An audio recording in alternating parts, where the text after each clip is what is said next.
Welcome to C Anjali Chan classes. You're ready to make audit easy. So we have started our ASIP 250 जहाँ पे हम responsibility of management in consideration of laws and regulations हमने देख लिया था. आज हम इस particular lecture में देखने वाले हैं the auditor's consideration of compliance with the laws and the regulation. Auditor को क्या considerations रखना है, क्या keep in mind रखना है in the compliance of laws and regulation जब entity की वो audit कर रहा है. तो उसको क्या करना पड़ेगा, obtaining and understanding of the legal and the regulatory framework. Legal and regulatory framework की उसको क्या लेना पड़ेगा, अंडरस्टैंडिंग लेना पड़ेगा in the industry in which the entity is operating. तो यहाँ हम क्या देखने वाले हैं, and again this lecture will be important for both the level CA inter as well as CA final. दोनों ही लेवल पे इस क्वेश्चन को क्या किया जाता है, टेस्ट किया जाता है. And this is too much pretty much easy topic.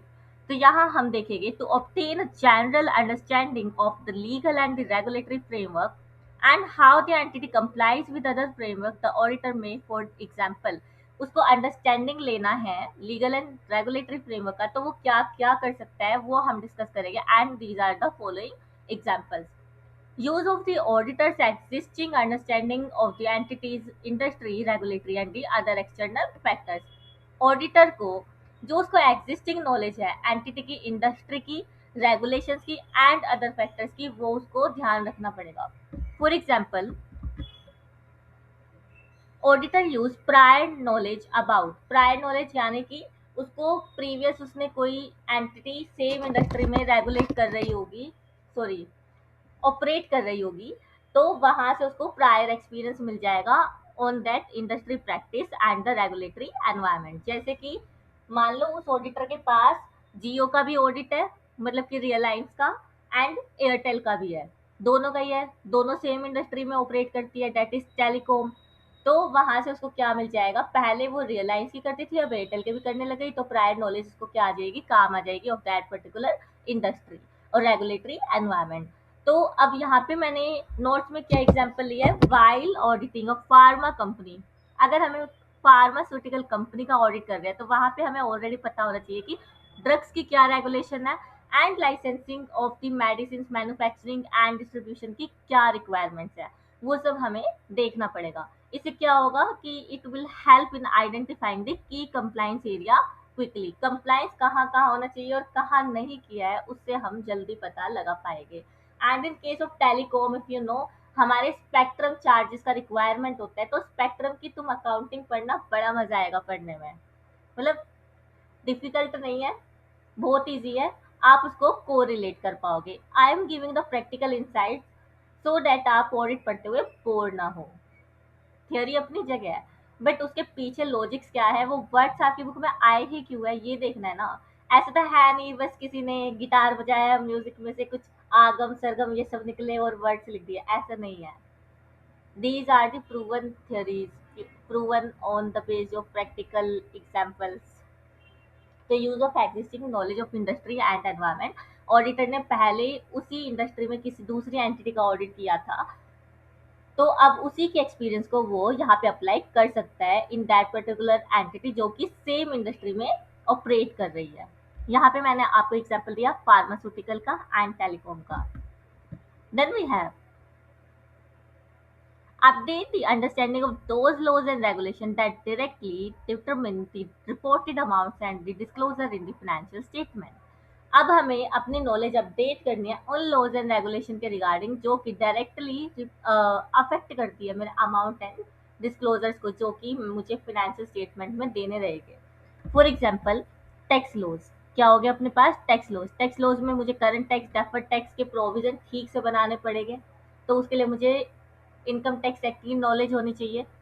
Then GST में आईटीसी को ठीक से क्लेम करना है, तो वहाँ पे मुझे जीएसटी लॉज में भी सेक्शन 17 सब सेक्शन 5 की मुझे नॉलेज होनी चाहिए. देन कॉर्पोरेट लॉज का मुझे पता होना चाहिए, जैसे मैंने डेप्रिसिएशन कैलकुलेशन का बताया था. अगेन हमारे जो लेक्चर है वो बेसिक लेक्चर पे ही डिपेंडेंट है. अगर जिसने बेसिक लेक्चर नहीं देखा है तो I will request you to have a look of that particular basic lecture of SA 250 and then come to study here. ठीक है.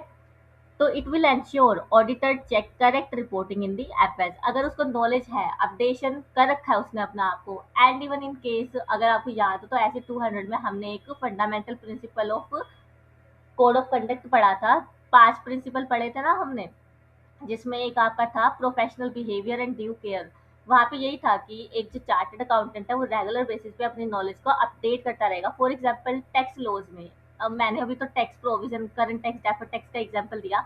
Even if you know TDS rates में चेंज आते रहते हैं, तो वहाँ भी अपने आप को हमें क्या रखना पड़ेगा, अपडेट रखना पड़ेगा कि कंपनी ने सही से टीडीएस सही रेट पे डिडक्ट किया है कि नहीं किया है, थ्रेशोल्ड क्रॉस हो गई थी कि नहीं हुई थी टीडीएस डिडक्ट या कलेक्ट करने की। ठीक है, तो ये चीजें हमें पता रहना चाहिए, तो ही हम एफएस में अमाउंट करेक्टली लिए गए हैं या नहीं उसको पता लगा पाएंगे। Then we have third point, that is inquire of the management as to other laws or regulation that may be expected to have fundamental effect on the operation of the entity। अभी यहाँ पे तो हमने क्या बात किया था, यहाँ पे बात की थी कि ऐसे लॉज जो डायरेक्टली इम्पैक्ट करेंगे अमाउंट एंड डिस्क्लोजर को, इसका मतलब कि डायरेक्ट लॉज की बात की थी। अब हमें ऐसे लॉज एंड रेगुलेशन की बात करनी है जो कि फंडामेंटल है, fundamental effect on the operation of the entity, यानी कि ऐसे लॉज जो कि मेरी एंटिटी को अफेक्ट करेंगे in terms of going concern, यानी कि मेरी एंटिटी शट डाउन भी हो सकती है in case of non compliance with those laws. वो एफएस को डायरेक्टली इम्पैक्ट नहीं करेंगे, बट उनका नॉन कंप्लायंस जो है वो ऐसा होगा कि मेरी एंटिटी की गोइंग कंसर्न भी इशू में आ सकती है।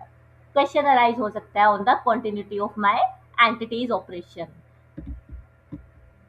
जैसे कि inquiry about other laws affecting the operations, ask management about laws that may not directly affect FS but impact the business। Management से हमें इंक्वायर करना है ऐसे लॉज के बारे में जो कि डायरेक्टली तो अफेक्ट नहीं करेंगे एफएस को, but they have the adverse significant adverse consequences on the operation of entity if they are not in compliance। जैसे कि एनवायरमेंटल लॉज हो गए, देन लेबर लॉज हो गए। एनवायरमेंटल लॉज में यू कैन से एक एग्जांपल ले लेते हैं कि जो एंटिटी है उसके जो कार्बन क्रेडिट्स है वो एग्जॉस्ट हो गए। जो मैन्युफैक्चरिंग केमिकल मैन्युफैक्चरिंग एंटिटी है उसका कार्बन क्रेडिट्स एग्जॉस्ट हो गए हैं, तो जो उसकी लिमिटेड थी पोल्यूशन फैलाने की लिमिट, तो वो एग्जॉस्ट हो चुकी है, स्टिल वो पोल्यूशन फैलाई जा रही है, तो यहाँ पे उसको पेनल्टी भरना पड़ सकता है। तो नॉन कंप्लायंस में lead to penalties and even the going concern issues, यानी कि शटडाउन का भी खतरा हो सकता है। This was our point number 3। Then we have inquire of the management concerning the entity's policy and the procedure regarding compliance with the laws and the regulations। अभी हमने बात किया था पहले पॉइंट में कि अमाउंट एंड डिस्क्लोजर्स को impact करेगा एफएस में, वो वाले लॉज। फिर फंडामेंटल है ऑपरेशंस ऑफ द एंटिटीज को लेके, वो वाले लॉज की इंक्वायरी करनी है। देन अब हम ये देख रहे हैं, हम मैनेजमेंट से ओवरऑल पॉलिसीज एंड प्रोसीजर्स की बात कर रहे हैं on the compliance of laws and regulations. Laws and regulations की के लिए जो ओवरऑल पॉलिसीज एंड प्रोसीजर्स है, क्या मैनेजमेंट ने वो बनाई है। इफ यू रिमेंबर हमने पिछली क्लास में पढ़ा था कि कोड ऑफ कंडक्ट मेंटेन करने हैं, एम्प्लॉयज को ट्रेन करना है, फिर मॉनिटरिंग करनी है, आईसीएस इंप्लीमेंट कराने हैं, institute and initialise the ICS. मुझे कैसे याद है, क्योंकि मैंने लिंकिंग करके तुम्हें पढ़ाया था, तुम्हें भी याद होना चाहिए अगर तुम सही से रिवाइज करके आए हो तो वही वाला पॉइंट का हेडिंग लिख दिया इन्होंने, इंक्वायर ऑफ द मैनेजमेंट, बस हेडिंग में इंक्वायर वर्ड जोड़ दिया क्योंकि अब हम ऑडिटर के पर्सपेक्टिव से पढ़ रहे हैं इसको।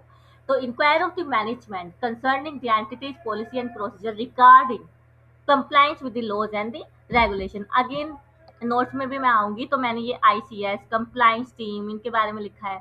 तो inquire about the compliance policy and procedures, understand how the company ensures compliance internally। Sorry। तो हमें अंडरस्टैंड करना है कि जो कंपनी है वो कंप्लाइंस कैसे कर रही है, उसके क्या प्रॉपर इंटरनल कंट्रोल सिस्टम है, क्या उसने कंप्लाइंस टीम को अलग से बनाया हुआ है अपनी कंपनी में, और उनका लीगल रिव्यू प्रोसेस क्या है। तो इससे क्या होगा, helps auditor evaluate strength of the control system कितने इफेक्टिव है, एफिशिएंट है, उसको इवैल्यूएट करने में हेल्प करेगा ये चीज ऑडिटर को। Then we have inquire of the management regarding the policies and procedure. ये तो सेम सेम पॉइंट लग रहा है, नहीं सेम नहीं, आगे बढ़ो। For the identifying, evaluating and accounting of the litigation claims. ये हमने ओवरऑल पॉलिसीज एंड प्रोसीजर की बात की थी, बट अब यहाँ पे हम बात कर रहे हैं ऐसी पॉलिसीज एंड प्रोसीजर की जिसमें कि हम आइडेंटिफाई करेंगे, इवेल्युएट करेंगे एंड अकाउंटिंग करेंगे किसकी, लिटिगेशन एंड क्लेम्स की।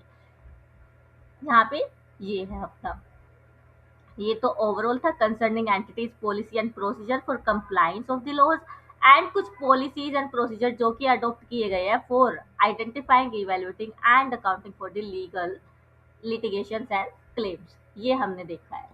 तो इसकी इंक्वायरी भी हम करेंगे। फॉर एग्जांपल कोई ऑनगोइंग केस चल रहा है with the tax department, tax department बोल रहा है कि आपको 2 CR की टैक्स देना है, कंपनी बोल रही है नहीं हमें 2 CR नहीं देना है, हमें 1.5 CR देना है। तो ये एक लीगल लॉ सूट चल रहा है, डिस्प्यूट चल रहा है between the company and the tax department, and then एक कस्टमर जो है उसने लॉ सूट फाइल कर दिया अगेंस्ट द कंपनी। क्यों किया है? क्योंकि जो प्रोडक्ट था कंपनी का वो ह्यूज इंजरी दे गया किसको, कस्टमर को। तो उसका लिटिगेशन है, क्लेम फाइल कर दिया किसने, कस्टमर ने। कंज्यूमर फेडरल कोर्ट्स होती है ना हमारी, उसके थ्रू। तो ये था अपना पॉइंट नंबर 5 जो कि लास्ट था। इजी था ना, बहुत इजी था। इसमें डिफिकल्ट क्या था? कुछ भी नहीं था। एक बार रिवाइज करा देते हैं बस आपको कि हमने क्या किया। ऑडिटर अपनी एग्जिस्टिंग नॉलेज को यूज करेगा, एग्जिस्टिंग नॉलेज के बाद वो अपडेट करेगा, अपडेट करने के बाद मैनेजमेंट से तीन चीजें पूछेगा मैनेजमेंट से। पहले तो ये कि फंडामेंटल इफेक्ट कौन कौन से लॉ के हैं, दूसरा ये कि overall compliance with laws and regulation के लिए पॉलिसी क्या बनाई है, फिर policies specifically to identify, evaluate and accounting for litigation and claim के लिए उसने क्या बनाया। ये 3 पॉइंट आप एक साथ पढ़ोगे और ये ऊपर वाले 2 पॉइंट आप एक साथ पढ़ने वाले हो, जिससे कि आपको क्या रहेगा, याद रहेगा। सबसे पहले एग्जिस्टिंग नॉलेज होगी, एग्जिस्टिंग नॉलेज के साथ फिर वो अपडेट करेगा नॉलेज को। ये 2 पॉइंट हो गए, नॉलेज से रिलेटेड 2 पॉइंट हो गए। फिर इंक्वायर से रिलेटेड 3 पॉइंट हो गए। इंक्वायर में हम क्या देखेंगे, फंडामेंटल इफेक्ट वाले लॉज, फिर उसके बाद ओवरऑल कंप्लायंस के लिए पॉलिसी एंड प्रोसीजर, फिर उसके बाद लिटिगेशन एंड क्लेम को आइडेंटिफाई, इवैल्यूएट एंड अकाउंट करने के लिए पॉलिसी एंड प्रोसीजर। ठीक है, तो इस तरीके से आप इसको क्या कर सकते हो, याद कर सकते हो। अब एज यूजुअल मैं आपको लिखवा देती हूँ कि हमने कौन से पॉइंट के लिए क्या एग्जाम्पल लिया, सो डेट आपको after shutting down the video दोबारा से ना खोलनी पड़े कि मैम ने हमें समझाया क्या था।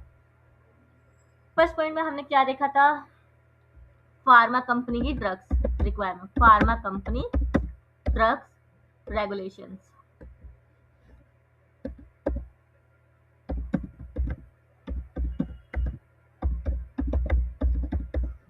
ठीक है, ये हम देख चुके।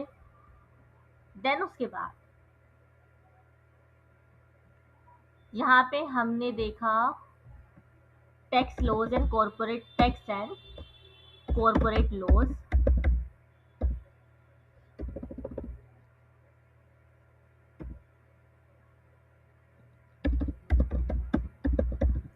चेंजेस जैसे कि TDS कारो 2020,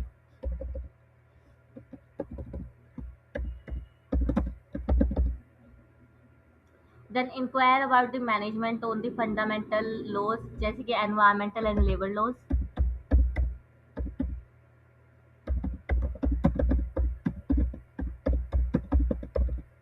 देन वी हैव